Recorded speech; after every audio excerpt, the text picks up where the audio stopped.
Bom dia. Gente, nós vamos trabalhar hoje com a oficina 2. Semana passada, a gente trabalhou a oficina 1. E hoje nós vamos ver o tópico 2, procedimento de leitura. E aí, no procedimento de leitura, que ainda é nesse tópico, distinguir, que aí é o descritor 11, distinguir um fato da opinião relativa a esse fato. Então, vamos ver o que isso significa, distinguir um fato da opinião relativa a esse fato. A habilidade esperada é ao que vocês consigam, ao ler um texto, distinguir um fato da opinião relativa a esse fato. Assim, com os textos argumentativos, pode-se verificar melhor a apresentação da opinião do locutor sobre um fato. Habilidade do descritor 14. Então, vamos ver o que quer dizer fato e o que quer dizer opinião. É um conceito aí. Fato é algo que aconteceu, uma informação a ser transmitida. E opinião é o que alguém pensa sobre o fato. Então, se você vai andando na rua e você vê, por exemplo, um acidente de trânsito na rua, então ali é um fato. E aí, o que você pensa? Qual a sua opinião sobre aquele acidente? O que você vai falar? O que você vai comentar sobre se viesse o policial ou alguém? De certa forma, seria relatar o fato, mas você poderia dar sua opinião sobre esse fato. Então, isso que é opinião. Geralmente, nos deparamos com situações em que pessoas apresentam opiniões as quais muitas vezes são divergentes. Isso pode ser manifestado nos textos, nos argumentativos com mais ênfase. Por isso, os estudantes devem ficar atentos a isso e saber distinguir as opiniões que podem ser apresentadas em um texto sobre um fato específico. Então, aí falou que as opiniões elas acontecem mais nos textos argumentativos, por exemplo, o texto da redação do Enem ou outro tipo de texto argumentativo.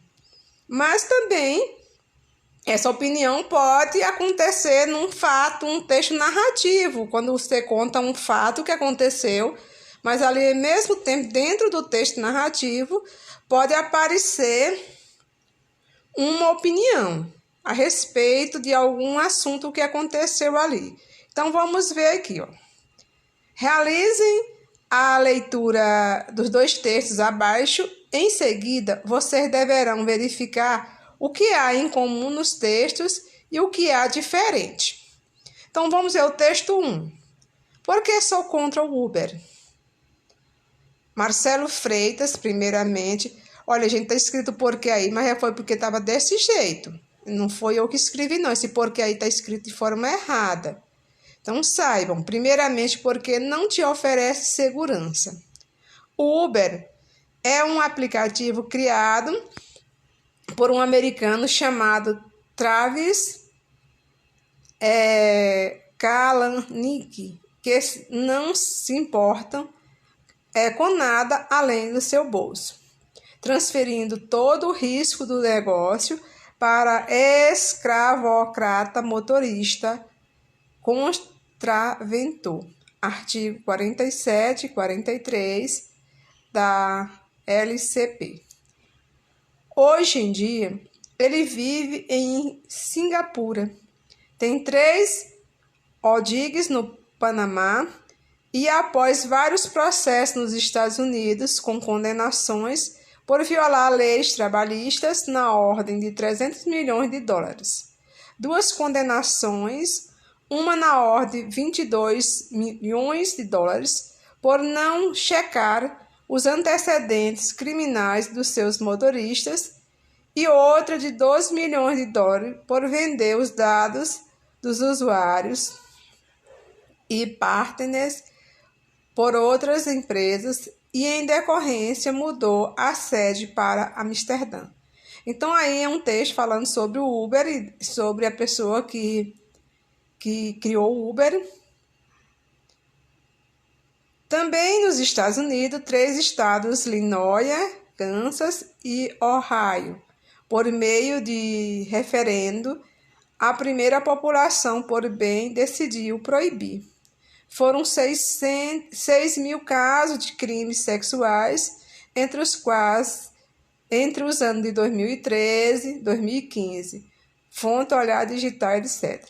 E 4.754 reclamações de toda sorte no site Reclame Aqui, só em 2015, com aproximadamente 20 mil carros.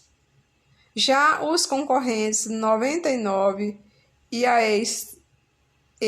EASE táxis com 250 mil táxis tiveram juntas aproximadamente 1.500 reclamações.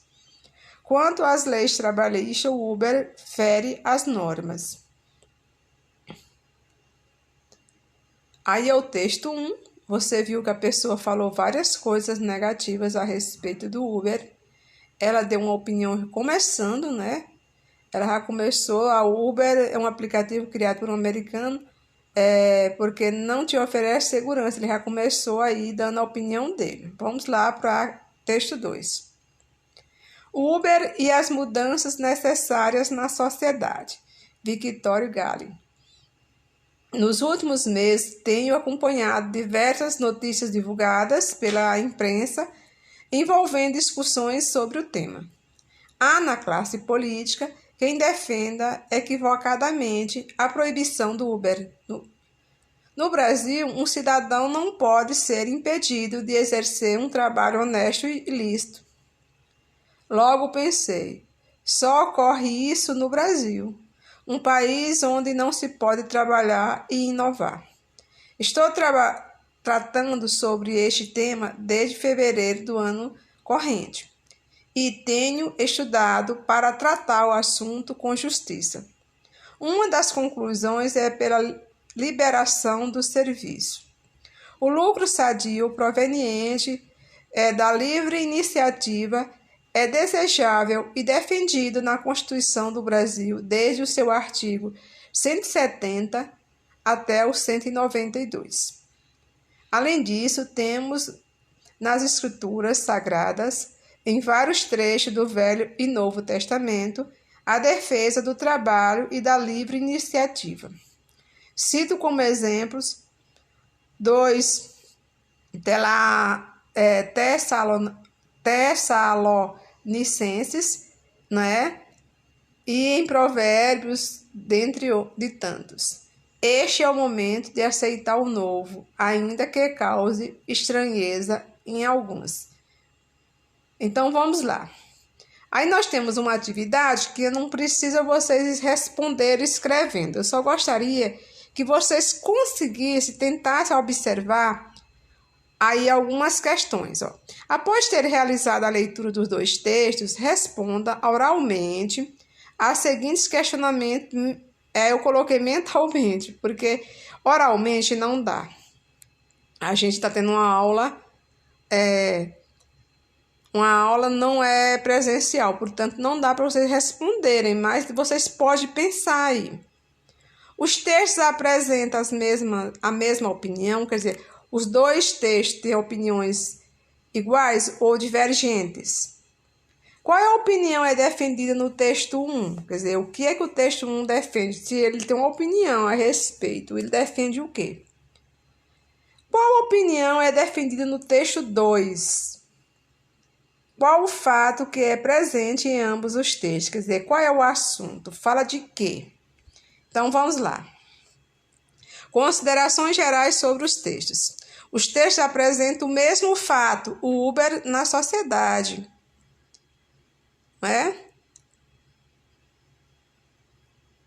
Agora, o texto 1 é contra o texto 2. O texto 1 é contra o Uber e o texto 2 é a favor da circulação do Uber. Então, a pergunta 1 é o seguinte, a 1 pergunta o seguinte, os textos apresentam a mesma opinião? No caso, vocês sabem que não, né? Eles apresentam opiniões divergentes, que também nós vamos estar isso aí, que eles têm opiniões diferentes. Um é a favor do Uber e o outro é contra. Agora, nós vamos ver aqui um outro texto E aí, esse texto, vamos ver se vocês sabem. Duas questões relacionadas à habilidade do escritor 14. Questão 1, cidadania, direito de ter direitos. Cidadania é o direito de ter uma ideia e poder expressá-la. É poder votar em quem quiser, sem constrangimento. Há detalhes que parecem insignificantes, mas revelam estágios de cidadania. Respeitar o sinal vermelho no trânsito, não jogar papel na rua, não destruir telefones públicos. Por trás deste comportamento está o respeito à coisa pública. Foi uma conquista dura. Muita gente lutou e morreu para que tivéssemos o direito de votar. Então, aí tem o autor aí, né, Gilberto de Menstein, né, disponível aí o endereço. E nós vamos ver aí a questão que eu coloquei, não tirei, mas nós podemos ver a questão aqui embaixo. O trecho que indica uma opinião em relação à cidadania é: o direito de ter uma ideia e poder expressá-la, é poder votar em quem quiser, revela um estágio de cidadania, foi uma conquista dura, muita gente lutou. Aí o gabarito é o gabarito D, letra D, que foi uma conquista dura. Isso aí é a opinião do autor do texto. Ele falou do texto, falou das leis, do que é cidadania, mas aí a opinião dele foi quando ele disse que foi uma conquista dura, porque muita gente fica questionando alguns fatos, alguns acontecimentos, e que nem sabe o quanto foi duro a conquista, quantas pessoas não sofreram, não morreram, foram presas para conseguir algum direito que nós temos hoje. Questão 2. Trindade terá sistema híbrido. Você já viu falar nessa palavra híbrida ultimamente nas escolas. O que é a palavra híbrida? Vamos lá. Dependendo das condições climáticas, a energia eólica é muito indicada para regiões de acesso restrito e, por isso, com menores demandas, como as ilhas.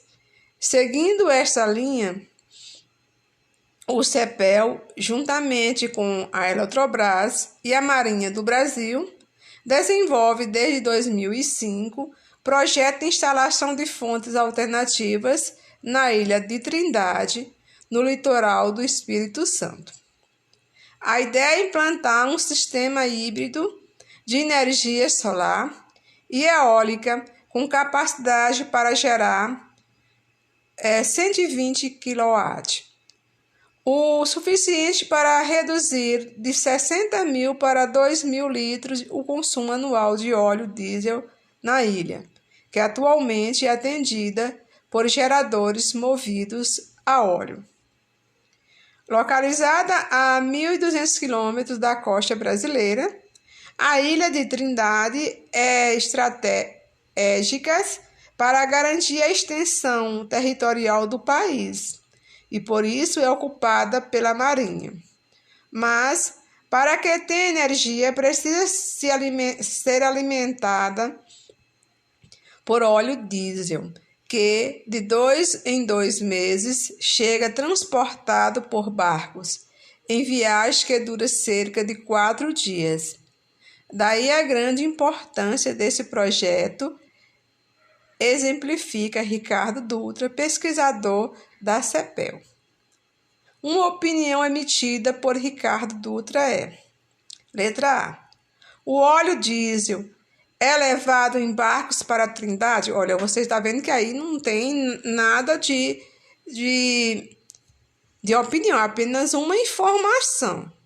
O projeto é de grande importância para a Trindade. Aí ele deu a opinião dele, porque alguém poderia achar que o projeto não era importante, mas ele considera o projeto importante. A ilha de Trindade precisa ser alimentada por óleo diesel. Isso aí é um fato. A ilha de Trindade fica a 1.200 quilômetros da costa, também é um fato. A ideia é implantar um sistema híbrido. Isso aí também é um fato. Que vocês sabem que o híbrido, hoje estão falando muito de hibridismo, de híbrido, que escola híbrida, que é aquela escola mista, quando tem um período presencial e um período fora da sala de aula, remoto, como vocês estão tendo. Mas aí eles estão falando de energia, no caso é diferente, não é de aula, estão falando de energia, implantar um sistema híbrido, que no caso aí seria dois tipos de energia eólica, uma energia eólica e a energia solar, porque a eólica ela é movida pelos ventos, né? E a solar, você sabe que é pelo sol. Então, eu acredito que é por situações que, em alguns momentos, pode não ter uma e tem a outra. Então, gente, a aula terminou por aqui. Tenho todos um bom dia.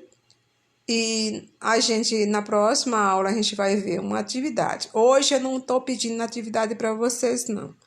É apenas assistir a aula e pronto. Amanhã eu peço atividade. Eu vou colocar um texto para vocês responderem para entregar na quarta-feira. Então, bom dia para todos.